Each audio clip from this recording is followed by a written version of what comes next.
வீடியோக்குள்ள வந்திருக்க அனைவருக்கும் என்னுடைய அன்பான வணக்கம். இப்போ ரீசெண்டா இன்ஸ்டாகிராம் யூடியூப்னு ட்ரெண்டிங்கா இருக்கக்கூடிய ஒரு விஷயம்னா அது நம்ம தக் லைஃப் படத்தோட இசை வெளியீட்டு விழால பாடகி சின்மயி அவர்கள் பண்ண இந்த முத்தமலை பாடல் தான். இந்த சின்மயி அவங்கள நிறைய பேத்துக்கு தெரிஞ்சிருக்கிறதுக்கு வாய்ப்பு இல்லை. ஏன்னா கடந்த 7 வருஷமா இவங்கள தமிழ் சினிமால இருந்து பேன் பண்ணி வச்சிருக்காங்க. யார் இந்த சின்மயி, ஏன் உங்களை 7 வருஷமா பேன் பண்ணாங்க, இதை பத்தி இந்த ஒரு வீடியோல டீட்டெயிலா பார்க்கலாம். வீடியோ ஸ்கிப் பண்ணாம கடைசி வரைக்கும் வீடியோ பாருங்க. அப்புறம் இப்பதான் நம்ம சேனலை ஃபர்ஸ்ட் டைம் நீங்க பாக்குறீங்கன்னா மறக்காம நம்ம சேனலை சப்ஸ்கிரைப் பண்ணிட்டு டெய்லியும் போடக்கூடிய நம்ம வீடியோஸை மிஸ் பண்ணாம பார்க்க பெல் ஐக்கானையும் ஆன் பண்ணி வச்சுக்கோங்க. இப்போ வாங்க வீடியோக்குள்ள போலாம். சின்மயி ஸ்ரீபாதா 1984 செப்டம்பர் 10ஆம் தேதி நம்ம சென்னையில தான் இவங்க பிறகுறாங்க. அவங்க அப்பா கோபால் ஸ்ரீபாதா, அம்மா பத்மா ரங்கநாதன். சின்மயி சின்ன வயசுல இருந்தே மியூசிக்னா உயிரா இருந்திருக்காங்க. அது எந்த அளவுக்குன்னு பாத்தீங்கன்னா 5 வயசுலயே கர்நாடக சங்கீதம் கத்துக்க ஆரம்பிச்சிட்டாங்கன்னா பாத்துக்கோங்க. அவங்க ஸ்கூல் படிப்பெல்லாம் சென்னையில இருக்கிற பத்மசேஷாத்ரி பாலக பவன்ல முடிச்சுட்டு அதுக்கப்புறமா எந்திராஜா மகளிர் கல்லூரியில சைக்காலஜி படிச்சிருக்காங்க. ஸ்கூல் அண்ட் காலேஜ்ல எப்போ பாட்டு போட்டி வச்சாலும் சின்மயை அடிச்சுக்க ஆளே இல்ல. அவங்க தான் அப்போதைக்கு த கிரேட்டஸ்ட் ஆஃப் ஆல் டைமா இருந்திருக்காங்க. அதுக்கப்புறமா 2000ஆம் ஆண்டுல தான் சின்மயியோட இசை பயணம் சினிமா பின்னணியிலையும் ஒலிக்க ஆரம்பிச்சிச்சு. இது ஒரு கனவு மாதிரி தாங்க. நம்ம ஆஸ்கர் நாயகன் இசை புயல் A.R. ரகுமான் சார் இசையில ஜோடி படத்துல ஒரு தெய்வம் தந்த பூவே அப்படிங்கிற பாடல் மூலியமா பின்னணி பாடகியா அறிமுகமானாங்க நம்ம சின்மயி அவர்கள். அந்த பாட்டு வந்ததும் அடடா யார் அந்த புதுக்குரல்னு எல்லாரும் ஆச்சரியப்பட்டாங்க. அந்த பாட்டு சின்மயிக்கு ஒரு பெரிய அடையாளத்தையே கொடுத்துச்சு. அதுக்கப்புறம் என்ன, சின்மயிங்கிற பேரு எல்லாரோட பிளேலிஸ்ட்லயும் ஆட் ஆச்சு. தமிழ், தெலுங்கு, மலையாளம், கன்னடம், இந்தின்னு பல மொழிகள்ல அவங்க பாடியிருக்காங்க. சின்மயி அவர்கள் அவங்க குரல்ல ஏதோ ஒரு பெரிய மேஜிக்கே வச்சிருக்காங்க. அவங்க பாடக்கூடிய பாடல் சோகமான உணர்வா இருந்தாலும் சரி, சந்தோஷமான உணர்வா இருந்தாலும் சரி, அவங்க பாடும்போது அந்த உணர்வை அப்படியே நம்ம மனசுக்குள்ள கடத்திடுவாங்க. ரஹ்மான் சார்ல இருந்து இளையராஜா சார், ஹாரிஸ் ஜெயராஜ், யுவன் சங்கர் ராஜா, தேவி ஸ்ரீ பிரசாத், ஜி.வி. பிரகாஷ் குமார்னு எல்லா முன்னணி இசையமைப்பாளர்கள் கூடயும் பாடியிருக்காங்க. மெலடி, குத்துப்பாட்டு, பக்தி பாட்டுன்னு எதுவா இருந்தாலும் சின்மயி குரல்ல கேட்டா அது ஒரு தனி அழகுதான். சின்மயி வெறும் பாடகி மட்டும் இல்லங்க, அவங்க ஒரு சூப்பரான டப்பிங் ஆர்டிஸ்டும் கூட. தமிழ் சினிமால முன்னணி நடிகைகளா இருக்கக்கூடிய சமந்தா, தமன்னா, த்ரிஷா, நயன்தாரா, காஜல் அகர்வால், இலியானான்னு நிறைய ஹீரோயின்ஸ்க்கு இவங்க தான் வாய்ஸ் கொடுத்திருக்காங்க. அந்த கேரக்டருக்கு என்ன வாய்ஸ் மாடுலேஷன் வேணும், என்ன உணர்வோட பேசணும்னு அப்படியே அதை உணர்ந்து அந்த கேரக்டருக்கே ஒரு உயிர் கொடுத்திருப்பாங்க. பாடகியாவும் டப்பிங் ஆர்டிஸ்டாவும் இருந்த நம்ம சின்மயி அதுக்கப்புறமா ஒரு நல்ல ஆங்கரும் கூட. சன் மியூசிக்ல ட்ரீம் கேர்ள்ஸ்னு ஒரு ஷோ பண்ணாங்க. அந்த ஷோ செம்ம ஹிட் ஆச்சு. அதுக்கப்புறமா நிறைய அவார்ட் ஷோஸ், மியூசிக் கான்சர்ட்ஸ்னு பல ஃபங்க்ஷன்ல ஆங்கரிங் பண்ணாங்க. அதுக்கப்புறமா சின்மயி அவர்கள் நிறைய அவார்ட்ஸ் கூட வாங்கியிருக்காங்க. ஒரு தெய்வம் தந்தை பூவே பாடலுக்காக சிறந்த பெண் பின்னணி பாடகிக்கான பிலிம்ஃபேர் விருதை வாங்கியிருக்காங்க. அதுக்கப்புறம் பல பிலிம்ஃபேர் விருதுகளையும், நம்ம தமிழ்நாடு அரசோட கலைமாமணி விருது, விஜய் டிவி விருதுகள், சவுத் இந்தியன் இன்டர்நேஷனல் மூவி விருதுகள்னு நிறைய அவார்ட்ஸ் வாங்கியிருக்காங்க. இந்த அவார்ட்ஸ் எல்லாமே அவங்களோட திறமைக்கும் உழைப்புக்கும் கிடைச்ச ஒரு மிகப்பெரிய அங்கீகாரம். இதுக்கப்புறமா சின்மயி அவர்கள் 2014ஆவது வருஷம் நடிகர் அப்புறம் டிவி ஆங்கரான ராகுல் ரவீந்திரனை கல்யாணம் பண்ணிக்கிறாங்க. இதுக்கப்புறமா 2018ஆவது வருஷம் இந்தியாவே உழுக்குன அந்த மீ டூ இஷ்யூ தான்.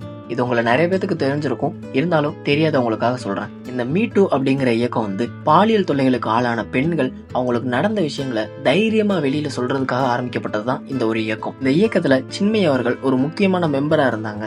அப்போதான் நம்ம தமிழ் சினிமால பாடலாசிரியரா இருக்கக்கூடிய வைரமுத்து அவர்கள் மேல பாலியல் அத்துமீறல் குற்றச்சாட்டை சின்மயி அவர்கள் முன்வைக்கிறாங்க. 2006ல ஸ்வீடன் நாட்டுல நடந்த ஒரு நிகழ்ச்சிக்கு அப்புறமா வைரமுத்து அவங்கள தனியா கூப்பிட்டு அத்துமீற முயற்சி பண்ணதா அவங்க வெளிப்படையாவே சொல்லியிருக்காங்க. சின்மயி அவர்கள் இந்த குற்றச்சாட்டை வெளியிட்டதும் இதே மாதிரி பல பெண்கள் வைரமுத்து அவர்கள் மேல குற்றச்சாட்டை முன்வைக்க ஆரம்பிச்சாங்க. இது மட்டும் இல்லாம சின்மயி அவர்கள் மத்த இசைத்துறையை சேர்ந்தவங்க மேலையும், குறிப்பா அப்போ டப்பிங் யூனியன் தலைவரா இருந்த ராதா ரவி அவர்கள் மேல வந்த பாலியல் குற்றச்சாட்டுக்கு ஆதரவாகவும் குரல் கொடுத்திருந்தாங்க. சின்மயி இந்த குற்றச்சாட்டுகள் எல்லாம் வெளியிட்ட சில வாரங்கள்லயே அவங்க தென்னிந்திய திரைப்பட தொலைக்காட்சி கலைஞர்கள் அப்புறம் டப்பிங் கலைஞர்கள் சங்கத்தோட உறுப்பினர் பதவியில இருந்து நீக்கப்பட்டாங்க. சின்மயி அவர்கள் அந்த சங்கத்தோட உறுப்பினர்ல இருந்து நீக்கப்பட்டதுக்கு அவங்க என்ன காரணம் சொன்னாங்கன்னா, சின்மயி சரியா உறுப்பினர் கட்டணம் கட்டல, அதனாலதான் அவங்கள சங்கத்துல இருந்து நீக்கணும்னு அந்த யூனியன்ல இருந்து சொல்லியிருக்காங்க.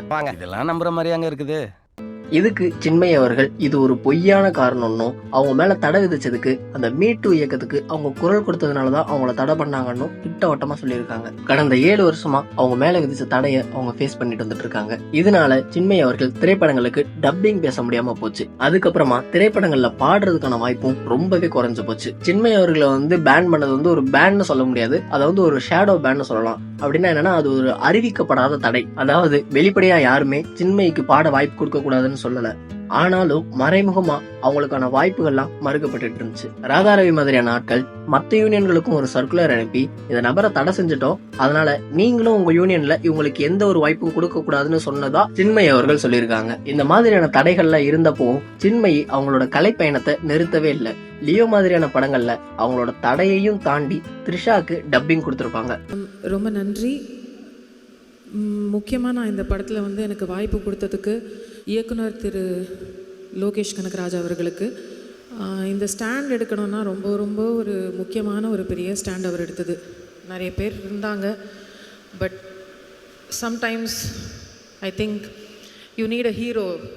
It just happen to be that hero had to be director Lokesh Kanagaraj and also the producer Lalith sir.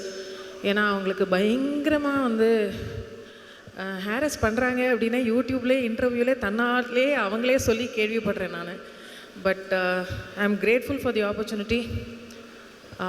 And இந்த படம் தான் எனக்கு முதல்ல, this is my first song that I had first movie that I had dubbed in Kannada also. So 14 இயர்ஸ்லக்கா விண்ணை தாண்டி வருவாயால் த்ரிஷா அவங்களுக்கு பேசினதுக்கப்புறம் லியோவில் தான் பேசியிருக்கீங்களக்கா? அப்படியா? ஐயோ, எனக்கே தெரில. இல்லையே, நடுவில் ஏதோ ஒன்று இருக்கணுமே. சரி, இருந்துட்டு போகிறது இருக்கலாம். லியோவில் உங்களுக்கு ரொம்ப பிடிச்ச டைலாக்னா எந்த டைலாக் எங்களுக்காக அதை சொல்ல முடியுமா? எவ்வளோ ஆசையாக வாங்கி கொடுத்த சட்டை இஷ்டத்துக்கு கிழிச்சிட்டு வந்திருக்கேன்.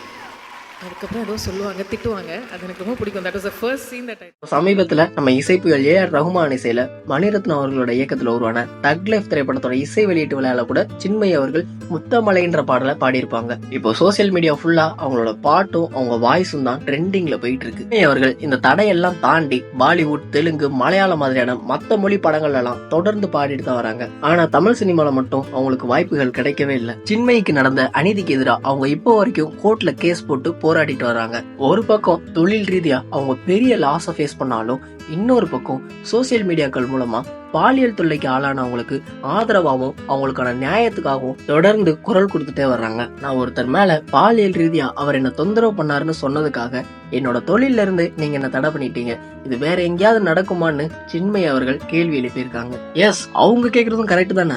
அவங்க சொன்னதை உண்மையா பொய்யான்னு விசாரிச்சு அப்படி பொய்யா இருந்தா அவங்களுக்கு தண்டனை கொடுக்க வேண்டியது போலீஸும் கோர்ட்டும் தான். ஆனா ஒரு திறமையான ஆர்டிஸ்டையும் அவங்களோட திறமையையும் தடுத்து அவங்கள பேன் பண்றதுக்கு இவங்களுக்கு யார் ரைட்ஸ் கொடுத்தா? சினிமால நல்ல உயர்ந்த இடத்துல பெரிய இடத்துல இருக்கீங்கன்றதுக்காக அவங்க பண்ண தப்புக்கு எதிராக யாராவது குரல் கொடுத்தா அவங்கள பேன் பண்ணிடுவீங்க. சின்மயி அவர்கள் ஒரு பாடகி, ஒரு டப்பிங் ஆர்டிஸ்ட், இது எல்லாத்தையும் தாண்டி அவங்க ஒரு தைரியமான சமூக பொறுப்புள்ள ஒரு பெண்ணா தான் இருந்துட்டு வர்றாங்க. அவங்களோட குரலால மட்டும் இல்லாம அவங்களோட செயல்பாடுகள்னாலையும் சமூகத்துல ஒரு நல்ல மாற்றத்தை கொண்டு வர முயற்சி பண்ணிட்டு இருக்காங்க. அவங்களோட இசை பயணம், சமூக போராட்டம், தனிப்பட்ட வாழ்க்கைன்னு எல்லாமே ஒரு பெரிய இன்ஸ்பிரேஷன் தான். சின்மயி அவர்கள் மேல இருக்க தடைகள்லாம் சீக்கிரமா நீக்கப்பட்டு மறுபடியும் அவங்க தமிழ் சினிமாவுக்கு வந்து அவங்களோட பங்களிப்பை கொடுப்பாங்கன்னு நம்புறேன். இத பத்தி நீங்க என்ன நினைக்கிறீங்கன்றத கமெண்ட்ல சொல்லுங்க.